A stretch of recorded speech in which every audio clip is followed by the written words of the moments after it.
Begin with the Trump presidency and the summit backlash. This morning, President Trump is back at the White House after his historic summit with Russian President Vladimir Putin.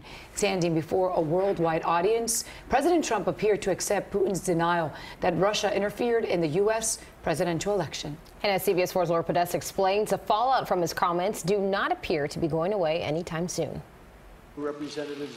President Trump questioned his own intelligence community after meeting privately with Russian President Vladimir Putin in Helsinki on Monday.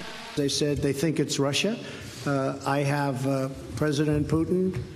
He just said it's not Russia.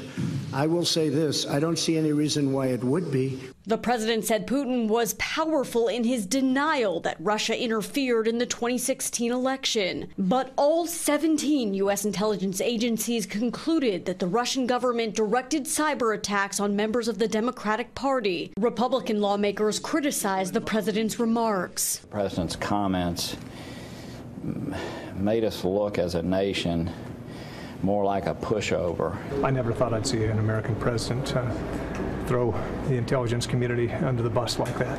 Democrats claim President Trump is compromised. Americans are scratching their head and saying, if that's not the explanation, that Putin has something on it, what is it? What the heck could it be?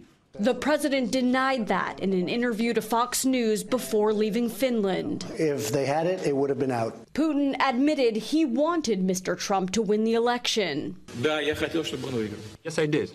Yes, I did. Because he talked about bringing the U.S.-Russia relationship back to normal. President Trump blamed the Mueller investigation for putting U.S.-Russia relations at an all-time low. Laura Podesta, CBS News, New York.